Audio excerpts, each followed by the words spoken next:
Benvinguts, buenas tardes, bona tarda a aquesta masterclass, a aquest encuentro con nuestro invitado de honor de este año, un actor que personalmente ha sido muy importante como en mi vida cinéfila. Lo descubrí a través de la televisión con Rally As de Espías, una serie magnífica a finales de los años 70, y después una serie de películas del Final Conflict, Possession, hasta llegar evidentemente a una película que marcó la vida de muchos, que es Jurassic Park, y de ahí muchísimas interpretaciones diferentes, siempre al servicio del cine, y del cine fantástico y del cine de género, que eso es también muy importante. Sin más dilación, además os dejo con Mike Hostens aquí y sobre todo con las palabras y la trayectoria de Sam Neill, Honorary Award this year. Thank you, Sam, for coming to Sitges. Thank you.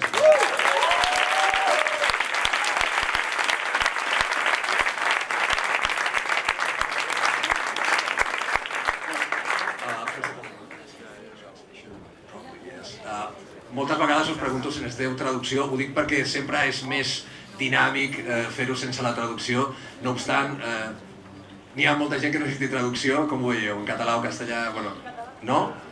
No? Anglès? English? Yes. English. Fantastic. Well, català ja s'està bé. Okay. So, as Angel put it, thank you very much for being here and being on our 2019 Honorary Award. It's great to be here. But it's true that when they ask you about your origins and your childhood, you're normally, but you feel like, and you will say, I'm a New Zealander. But you were born in Northern Ireland, in a very specific historical moment before the Troubles, isn't it? Yes, in fact, just before the Troubles. So I had an untroubled childhood in Northern Ireland, which would have been very different if we had not gone back to New Zealand. My father was in the army. I'm the first actor or artist of any kind in my family, as far as I can tell. So I'm a sort of freak. And here I am in a festival where I'm greatly honored to be given an award for some of my more freakish cinema. Yes, but you know, I often ask actors, what made you become an actor? And generally speaking, what actors have in common is they've had a disrupted childhood. Their father has been in the military, or their mother has been a diplomat, so they've moved around as children. And I found myself in New Zealand with a very strange British accent, in a school where strange British accents could get you, bullied. So I learned to speak differently very quickly, so I wouldn't get beaten up in school. And I think these are the things that turn you into actors. You learn to adapt, you learn to be somebody else.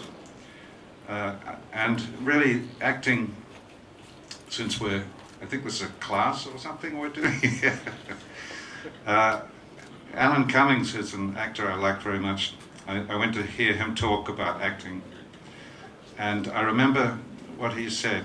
He said, acting is really just pretending to be someone else, but really, really meaning it.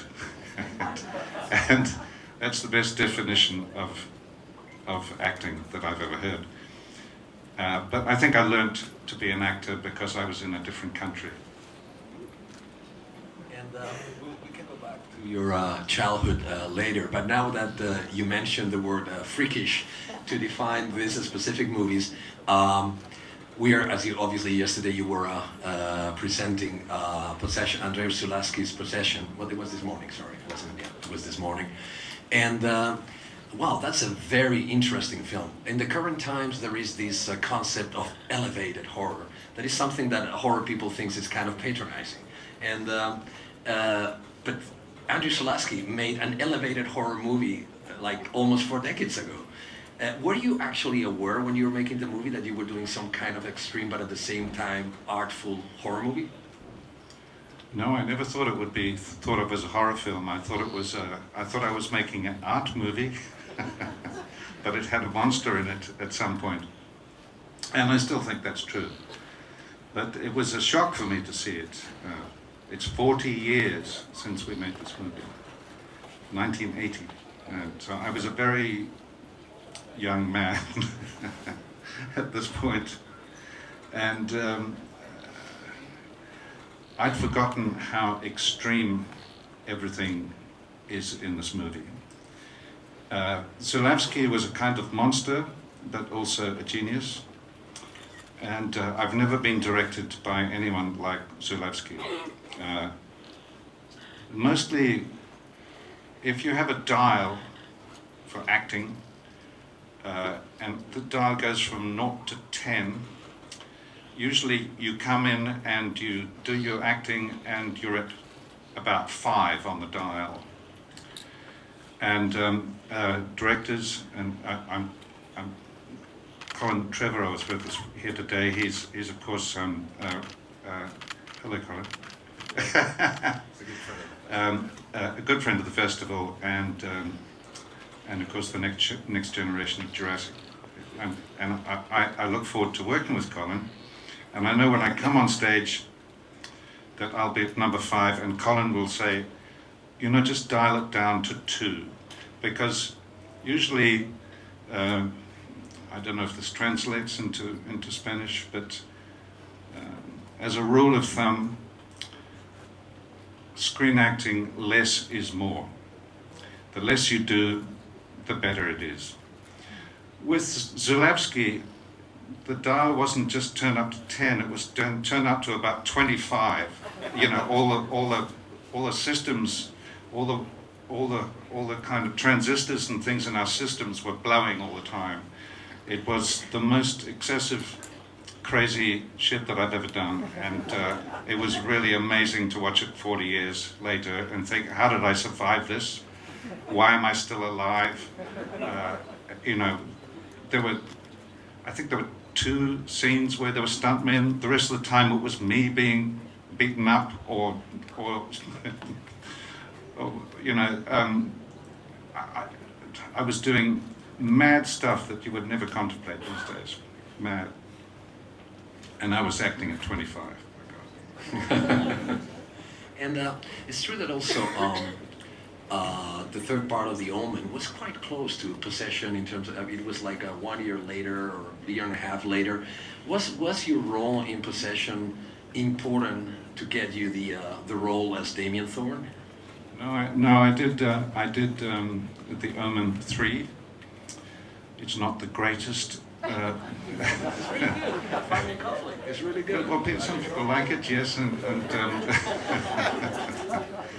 but it's not every day you get asked to play the Antichrist.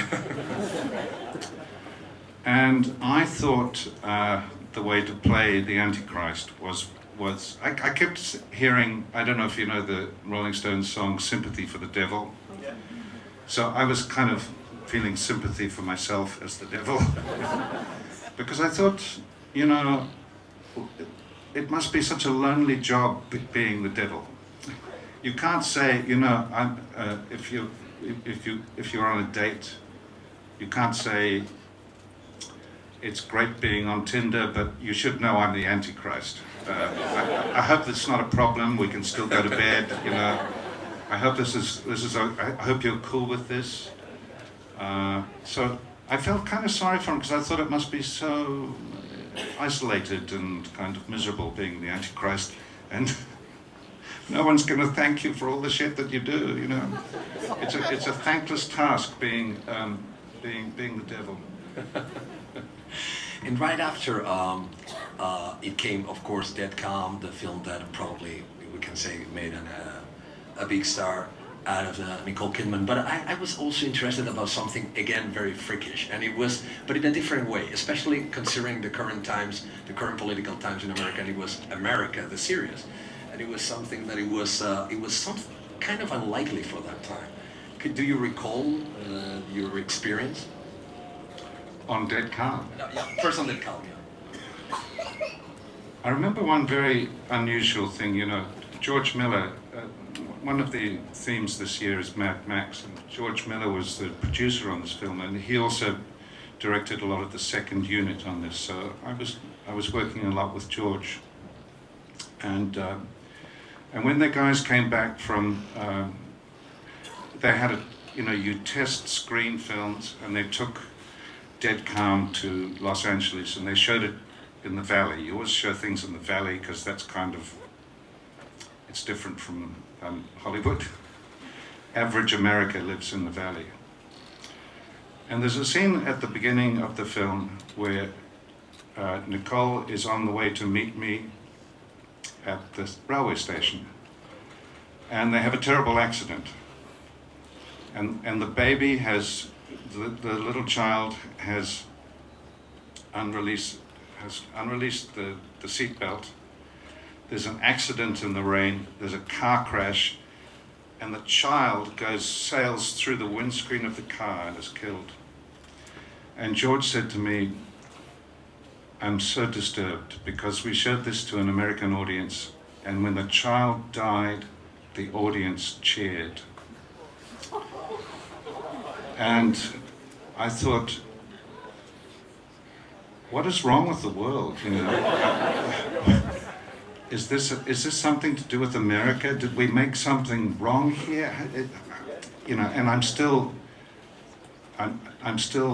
trying to work what the answer is to that. I don't know, but the scene's still there, and hopefully people aren't cheering when they see it again. I don't know. But it's troubling. Yeah. And you know, it's the old age thing about violence in movies. How do we deal with this?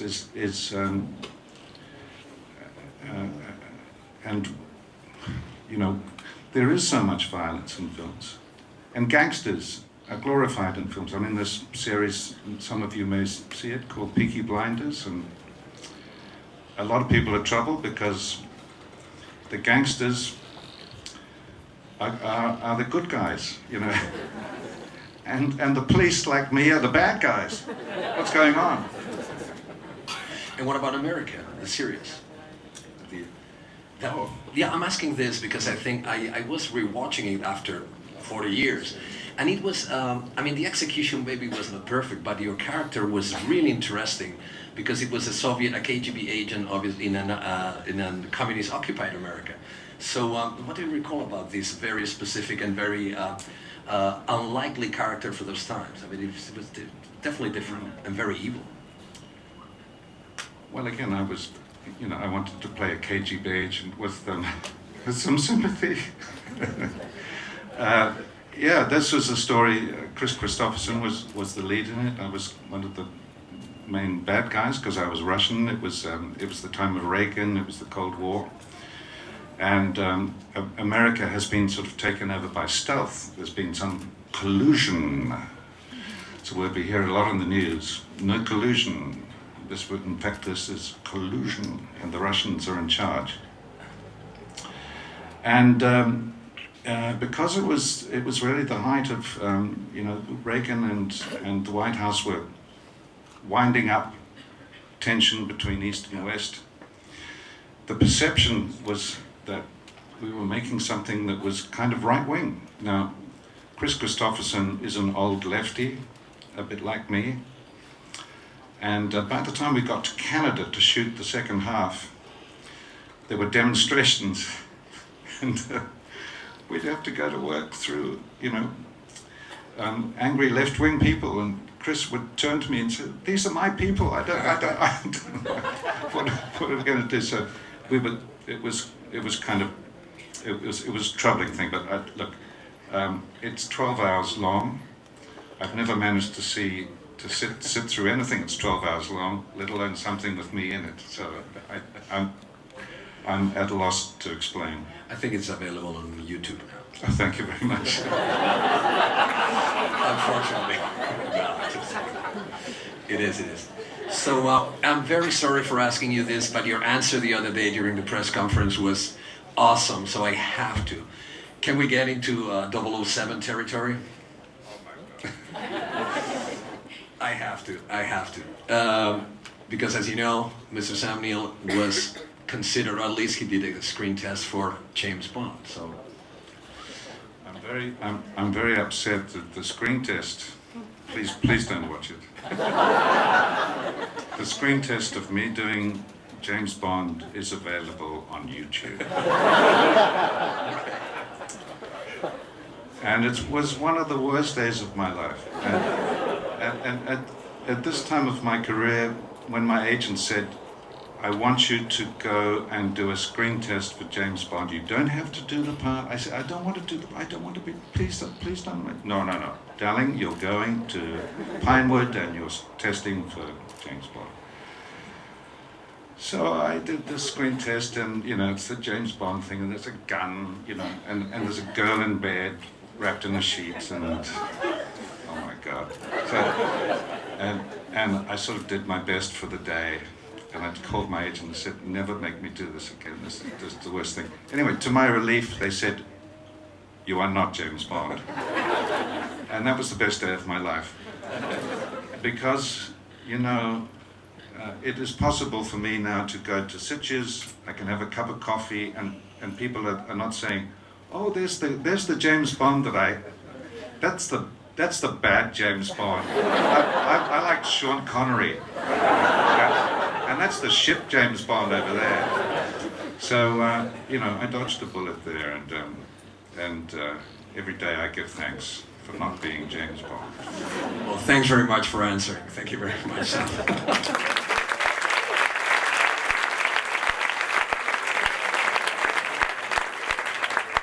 And then, of course, there is this also another turning point in your career, that is Jurassic Park, and obviously I think that there is a lot of curiosity here about how this the role of Dr. Alan Grant finally got into your hands. It was through your agent. It was maybe Steven Spielberg. It was just on the other direction, that it was the production team and the casting team that got in touch with your agent. How was it?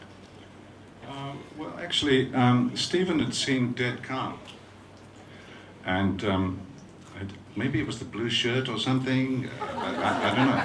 There was something about what I did, and so I got a call. They said, Stephen wants you to come over to his house and talk about this part. So, yeah, that's how it came about. And I was kind of awestruck, and he wasn't, and he offered me the part, and I was very excited. And then next thing I know, I'm in Hawaii, and I think the first scene we shot was the little kid getting fried on the big electric fence. You never shoot things in order, And a strange thing happened that day, because I'd been doing a job in Canada. And they said, of course, Alan Grant he's American, you need to do an American accent. So I trained on my American accent for a few weeks, and I was all ready to go. And then we were shooting that scene where the kid gets fried. And Stephen said, you know what, don't do that American accent. Just use your own voice. So I said, oh, that's great. That's such a relief. Thank you, Stephen. And then he came up later in the day, they said, somewhere between your own voice and the American accent. So to this day, people say, Sam Neill's accent in Jurassic Park was really shit. That's because I was doing somewhere between, never go between, just do one thing or the other. Yeah, you were actually mentioning that headline during the press conference, but obviously that's not true. Anyway, so also the mid-90s after Jurassic Park, it also brought a lot of fantastique into your career. A film that actually was a big hit here was Event Horizon, and as you can see, so. And actually after that, Paul W.S. Anderson became huge with all the Resident Evil films and all this, but this was definitely the film that made a career for him, especially in the horror film. So, but as you can see, it's a film that is genuinely scary. I mean, sometimes people complain that horror was not scary anymore in the 90s. Well, that's goddamn scary. Can you elaborate a little bit more how was it? How was shooting it? And if we were also conscious to make it what at least we considered a very good horror movie. Yeah, look, some of the scariest things happen in space, don't they? I think one of the scariest things I've ever seen was the first Alien, and I was kind of hoping we would do something that was like Alien #1, which I think is an extraordinary masterpiece when it comes to horror. The film that you see, my understanding is, when I saw it, I thought, I don't think this is quite the film we made, and I think Paul had, it was either the studio or the producers, there was quite a lot of interference when it came to it was quite a long film, I think they cut it down, and I remember shooting scenes for that film that don't exist. And so there's been, because it's one of these films that has an afterlife, people come to appreciate it later, there's been a lot of pressure for a director's cut. But apparently that's not possible because they stored the negative in a salt mine or something. Don't ever store things with salt, because they rust, and apparently the negative is absolute shit, and so the director's cut is not possible. So it might have been a better film, but I think it's a film that works pretty well, and in the end, this happens to me sometimes in films, I turn into a monster. And a very unappealing monster he was too, and it was something like, I would have to get up at 1 a.m, I would get to Pinewood at 2, and I would be completed. I was kind of naked, and I had all this stuff and blood and things on me, and I would be ready by 10 a.m. It was 8 hours in makeup, most of it standing up. That was an endurance test, and we were shooting on the James Bond stage, actually,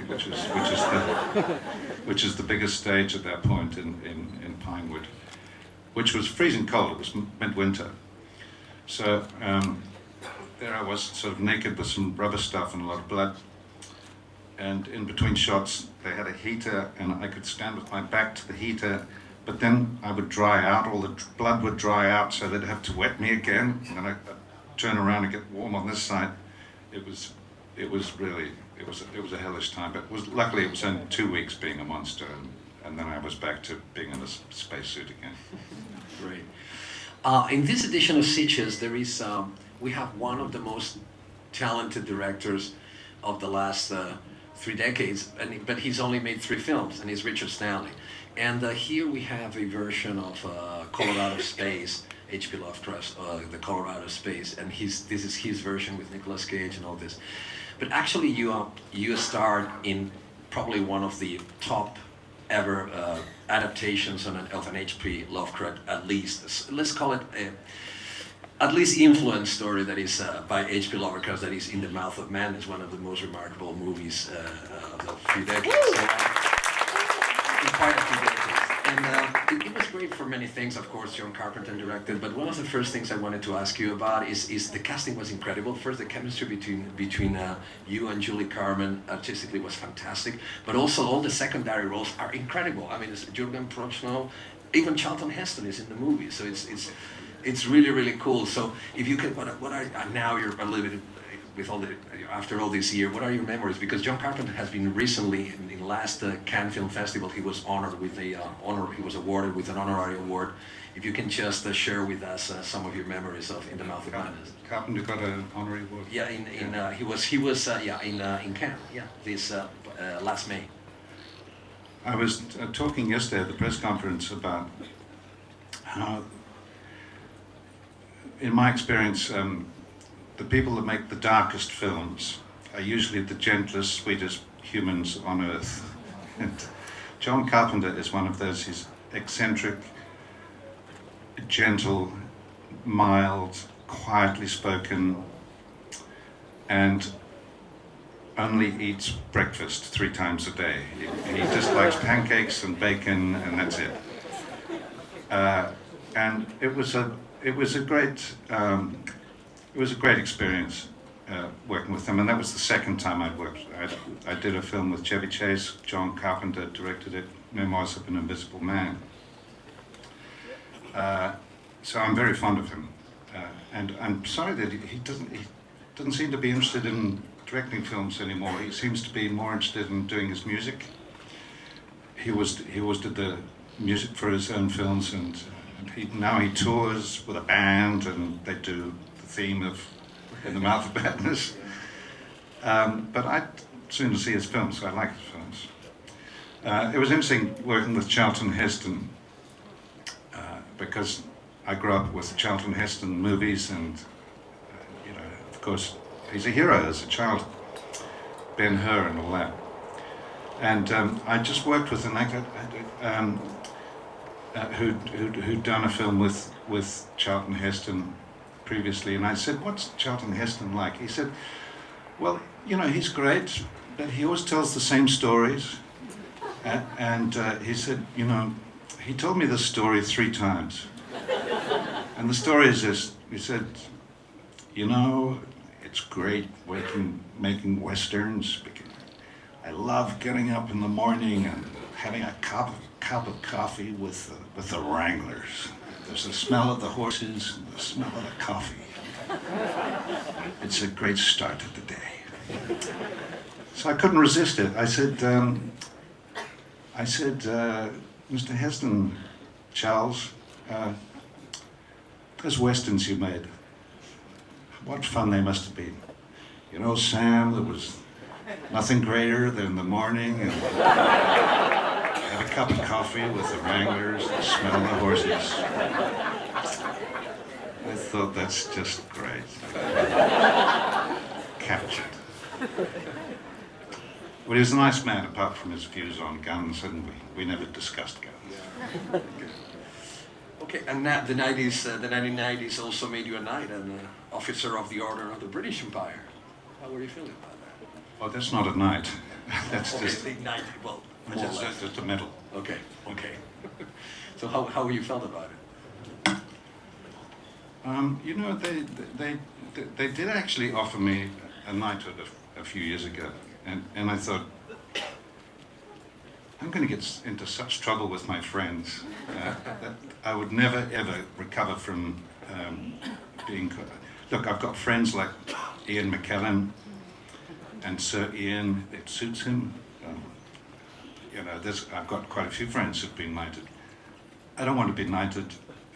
I would feel fraudulent and too self-important. But it suits them. They're fine. Okay. And also, going back to all these movies that we love, during the 2000s, you were extremely busy, but also gave you this a part of working with Steven Spielberg. You also worked with 2 very young directors from New Zealand that actually they had their first film in Sitges, the Spirit Brothers. They had a film called Undead, and you made with them Daybreakers. Is that correct? Yes, a vampire film. Yeah. And a very good one. That we also liked. Did they show that at Sitges? Daybreakers, I think, somebody can correct me here. I think we didn't, because the release date didn't match our dates. But we had their first movie, Undead, that you were not there, of course. Right. But Daybreakers, it was a very original and unique vampire movie. And of course, you play a fantastic villain, the Muggle that is dying of cancer, and he turns into a vampire to get cured. It was something like that.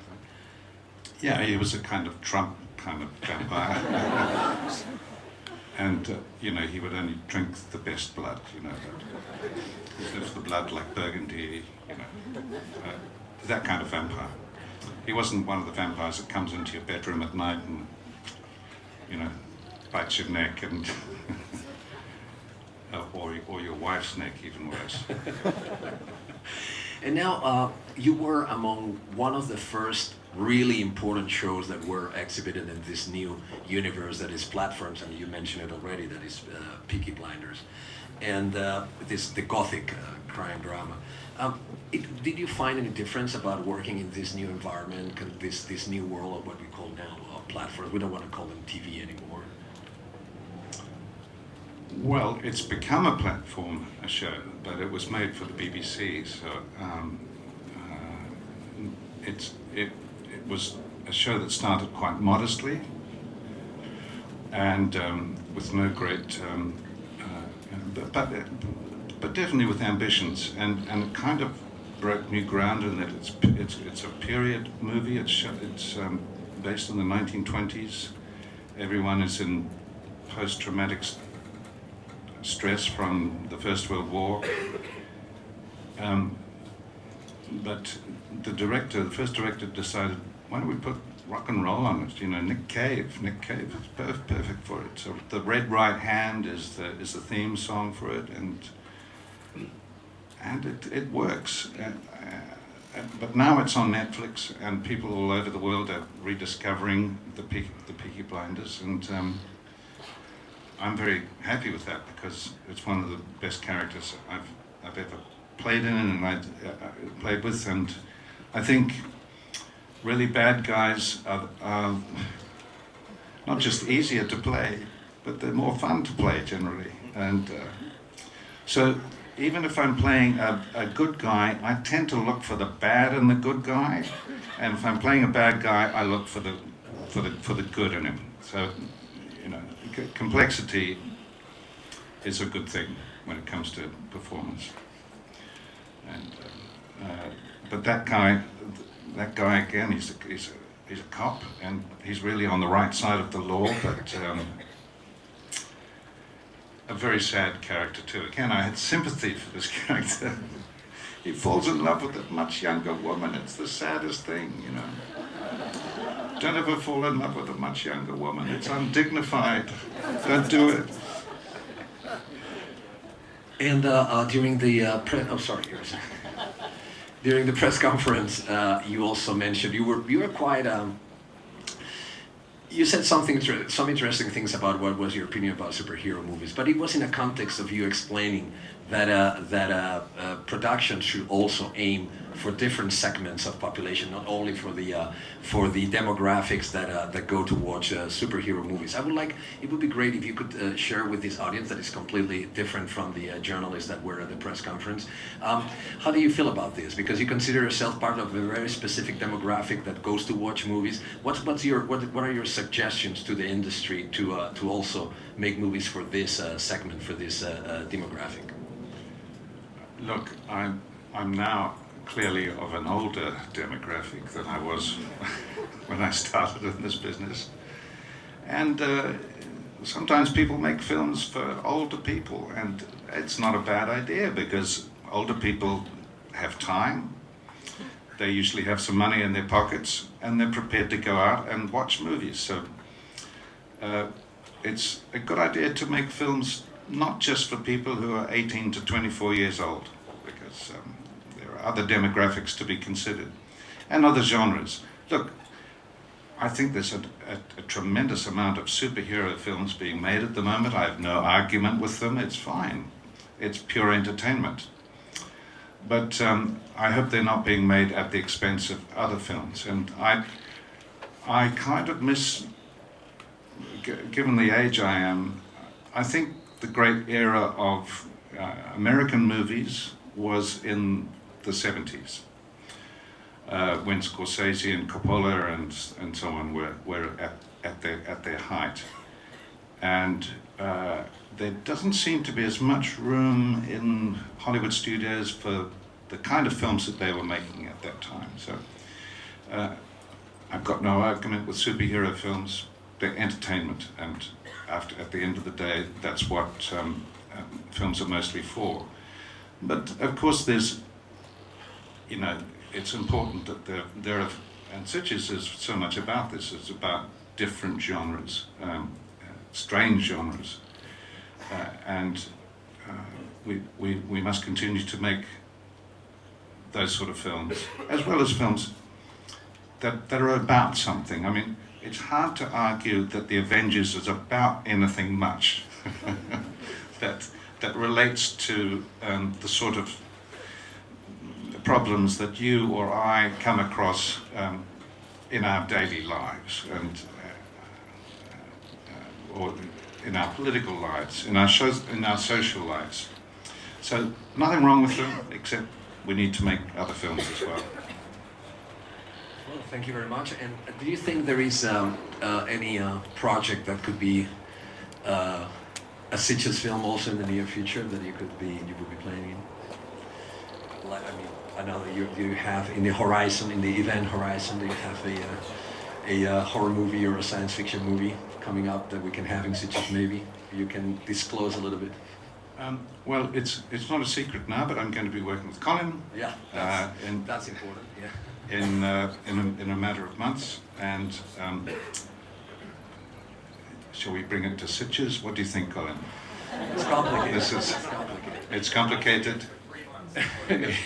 Yeah. Actually, let me tell you that we are playing tonight at the closing gala Colin's new short. That's congratulations. Yeah, I don't think Universal, I'm not sure, we have to talk to Universal. Yeah, but that's certainly in the science fiction field. I think it's safe to say. Definitely it is, yeah. If it's got dinosaurs in it, it's probably science fiction. Well, thanks very much, Sam. Comencem amb algunes preguntes. Si això està bé, les preguntes i les respostes sí que les traduiré. Ok? Com comencem? Com ho voleu organitzar? Qui comença? Allà dalt, el primer que ha aixecat la mà. Aquell senyor d'allà abans. Allà, amb barba.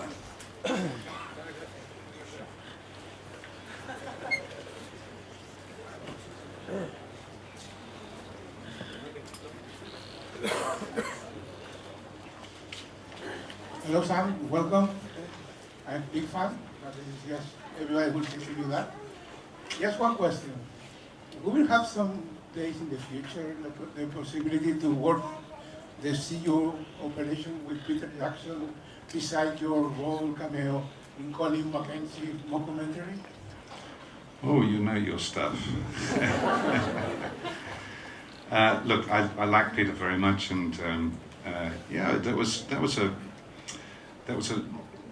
one of the first mockumentaries, I think, and it was shown on New Zealand television. It was about a fictional character who'd made action films in New Zealand 40 years before they made action movies anywhere else. Invented the color cinema Yeah, and it was shown, and everyone believed it and said, "Who is this Colin Mackenzie? I'd never heard of this Colin. This is amazing." And I was in it, saying I remembered Colin Mackenzie as a very old man when I was working at the National Film Unit. Look, Colin, Peter wanted me to be in Lord of the Rings. It's bad manners to say which part. But actually I was busy. I was doing Jurassic Park 3, so that didn't work, and I'm sure we'll do something else, and I like what they do very much. I'm looking forward to seeing it. Thank you. Qui més? Mira, el José Mellines i després el que n'hi ha darrere. Comencem pel José aquí. José, aixecaves la mà, no? Vale. He's an actor. This gentleman is an actor. Sam, he was asking if there were going to be actors in the audience, so we have an actor. José Mellines. A lot of actors. Of course, this is one of them. Okay, yeah. I want to ask you about a certain scene in the third Jurassic Park, a nightmare scene when Dino talks to you. I mean, why? Tell me more about it. Thank you. When the dinosaur talks to me. Yes, it says, Alan. Alan. That seems to be a very popular scene, and it's become a sort of meme on YouTube. I have no idea why. But, yeah, that is a nightmare, isn't it? If you think that dinosaurs are going to talk to you. That's not a very actory question. Do you want to ask me a question about acting? Not at the moment. Encantador. Gràcies, José, gràcies. Hi havia allà, també darrere del José, exacte. I ara passem per aquí una mica. Yeah, all the acting I had to do was to be asleep and that's it. Com fem anglès, només traduiré el que vinc en català o castellà. First of all, thank you for being here and be for most of us our dinosaurs man. A few days ago, we knew that Laura Dern, Jeff Goldblum, and you are going to be the third part of Jurassic World. What are your sensations? It's for you the sixth film of the Jurassic World in general, or a third part of Jurassic World? I'm very excited. First of all, you know, how great to be in a reunion with my friends. And I'm very fond of Jeff, and I love Laura. She's just a great... And they're really good actors. And of course, there's Bryce and Chris, who I don't know, and I'm looking forward to working with them. And there's Colin, the maestro, who's right here. And we've just had a very nice lunch, and I'm even more energized than I was before lunch. That's Colin's company, as well as some very nice seafood. I've had some very good food in Sitges. A veure, aquí més. Sí, aquí? Aquest senyor d'aquí? Sí, no, jo la traduiré.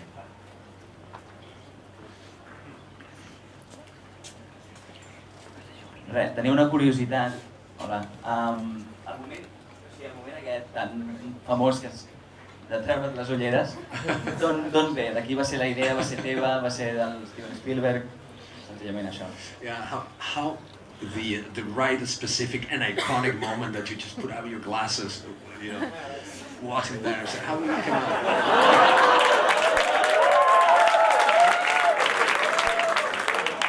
Yeah, I've seen that on YouTube, and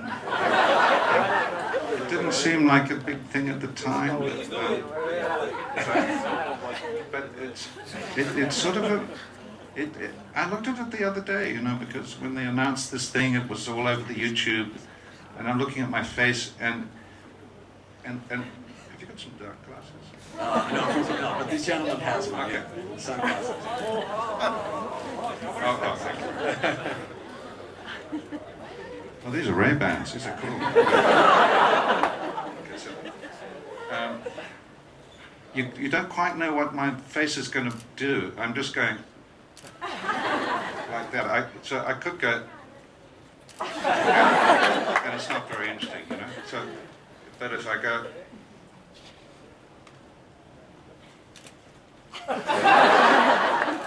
you're looking at a dinosaur, you know. That's. But, you know, this is where. How do you react to a dinosaur? This was a big deal. We talked about this a lot. You know, Stephen was there, and I said, you know what? Alan Grant's been thinking about dinosaurs all his life, and then he sees a live one, and I think he's going to faint.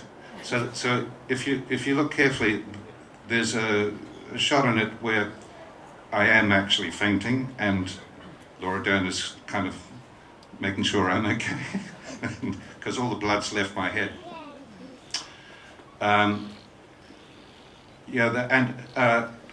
Look, it was so much fun working with the two of them. I just remembered the other day, you know, there's a scene where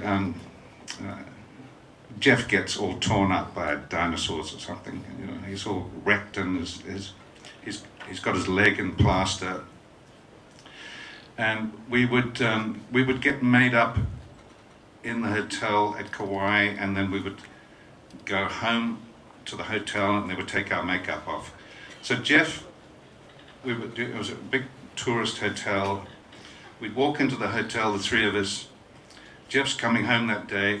He's all covered in blood, and he's got his and one leg is all bandaged up like this, you know, with a splint. And Laura and I said, Jeff, look, there's a lot of tourists looking at us. Just drop to the floor and Laura and I will kick the shit out of you. So Jeff drops to the floor. We're pretending to kick him like this. He's screaming, no, stop it. And you know, all these Japanese tourists really believed that this was really what was happening. It was probably the most dramatic. And then after that we had a hurricane that came through. It was a force 5 hurricane and it broke all the sets, but it was more fun kicking Jeff in front of the tourists actually than the real hurricane. Thank you for the Ray-Bans. That was a really good acting lesson, wasn't it? Qui més? Va, vinga, aquí, 2, d'aquesta banda. Comencem, bueno, qui estigui primer. Hi Sam. I want to talk about a film called Hunt for the Wilder People. It's one of my favourite films that you've been in. And it struck me to see what an original, witty film it was. And I want to know what it was like. I'm not very familiar about if you've done other films in New Zealand, but it became special, I think, because it was such a different film and it showed probably a different side to what many of us think New Zealand must be like. Thank you. Yes, look, there's a whole wave of very funny people coming out of New Zealand now. Flight of the Conchords, Taika Waititi. And we've always had a few comedians, but we never really thought we were funny until these people came along. And now it's apparent that actually just being a New Zealander is quite funny in itself. It's not a comedy as such, but it's kind of funny and it's kind of touching. And New Zealanders have really taken that film to heart. Not least of it because it's a Maori kid and a Pākehā old guy, you know, and look, New Zealand, as everywhere, it's better than some other places that I know, but racial relations can be fraught, and there's something very healing about that film, and it's been like a tonic actually, and I'm very grateful to be in that film. It was fun, and we shot the thing in 4 weeks, and I can't believe that we managed to achieve that film because it's kind of an action film as well, and we shot it in 4 weeks. It was ridiculous. It was winter too, it was short days. It was amazing, we just went bang, bang, bang, bang. Hi, jo faig en català, que em va més bé. Una mica m'ha robat la pregunta, perquè sí que tenia curiositat de saber, ha fet menys comèdia que drama, no sé si ho ha triat ell o la vida l'ha portat una mica per aquí, perquè veig que té un gran sentit de l'humor, però com m'ho ha robat una mica i a mi em fa mitja respost, aprofito per demanar-li, per curiositat, si hi ha directors de cinema espanyols o europeus que li agradi, que li interessi el treball que fan. Well, first of all, the lady admits that the New Zealand gentleman stole the question, but she also would like to know if you think that you don't normally more comedy than drama, maybe because of this sense of humor that you have. That would be the first question, approximately. I'm always looking for something funny, and just as I'm looking for something dark, you know, I'm looking for. There's the first scene in the film we looked at today. I do a sort of Buster Keaton thing at the beginning with suitcases, you know. I put them down. I don't know whether to have the suitcases up and leave them down, and then I forget a suitcase. It's in a really dramatic scene where she's saying, I don't want you to come home. Our marriage is finished. But I'm doing this shit with the suitcases. Look, I think comedy is the hardest thing of all to do on film.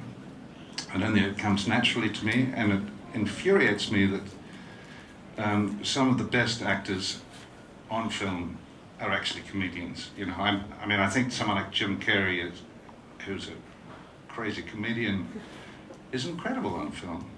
And I was lucky to work with Robin Williams, who I adored. And Robin was, above all, a comedian, the most remarkable man.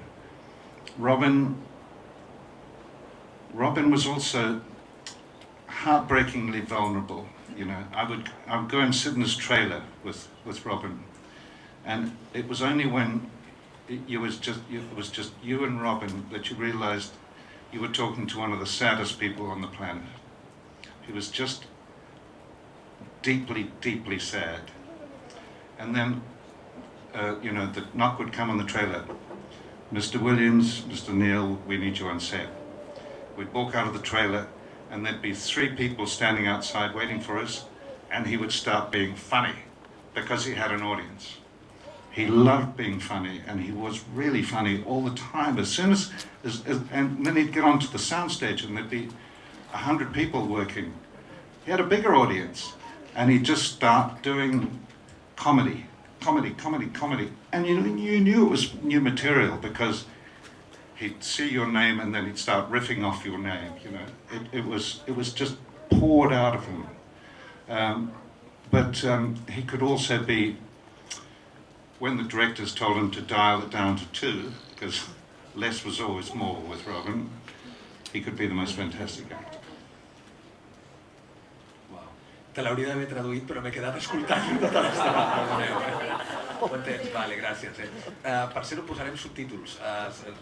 D'aquí uns dies la masterclass sortirà també amb subtítols. I'm just saying that in a few days in YouTube will be available subtitles also. So it's gonna be okay. Oh, okay. Unfortunately, last question. Bueno, okay. Last question. Last 2 questions, okay.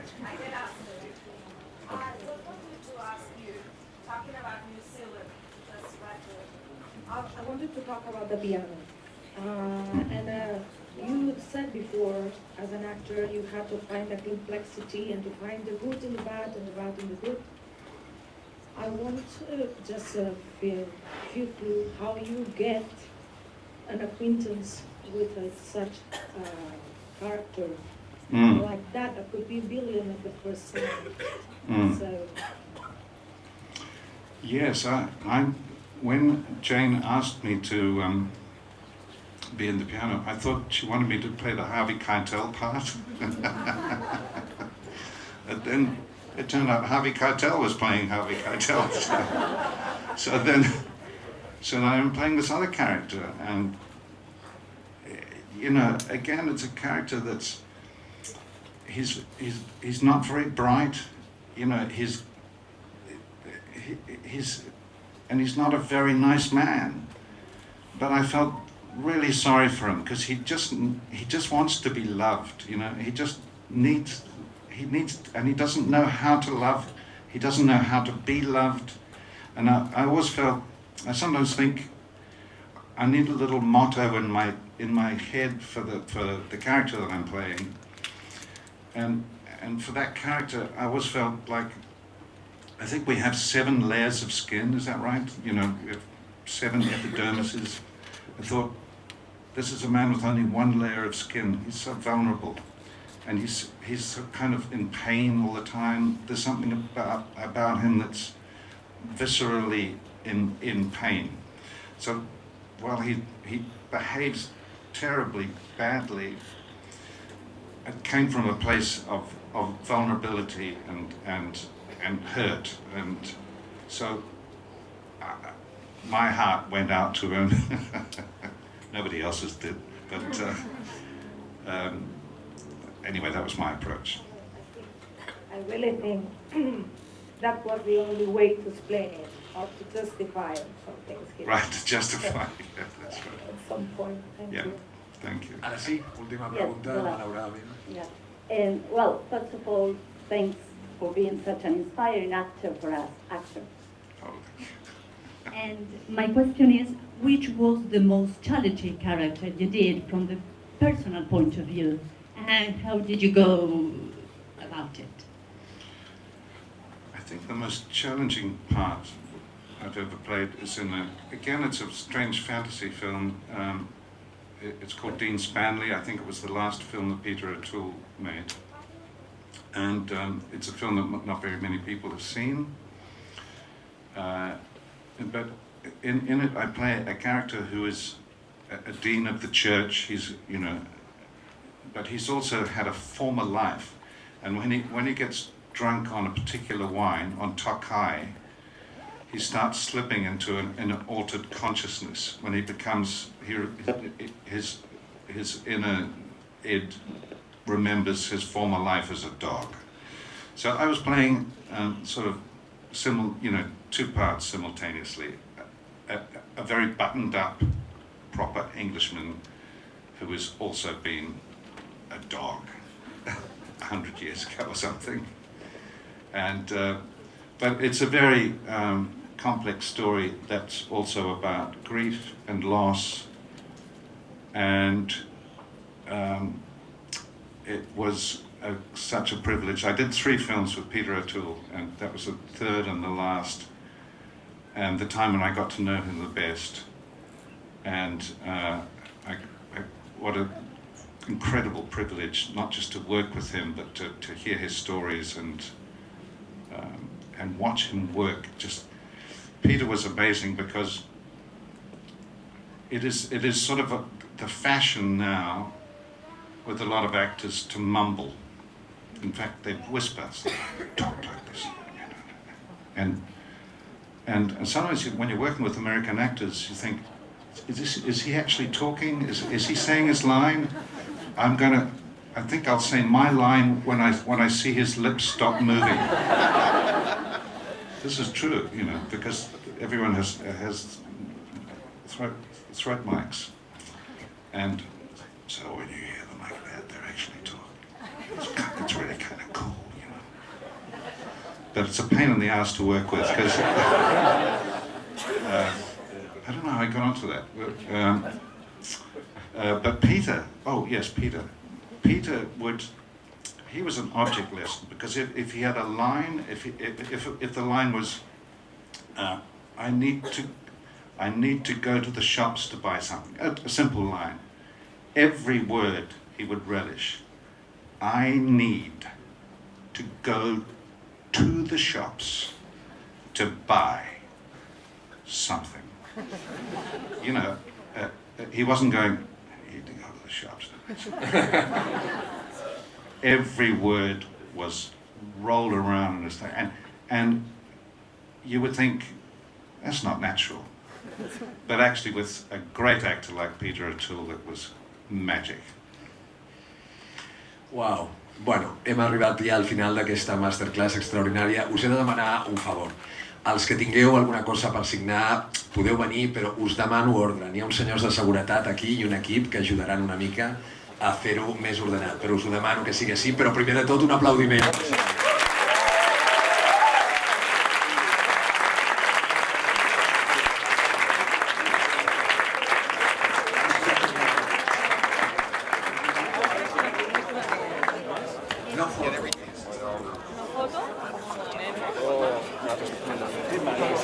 Esperem que no, faré veure que estic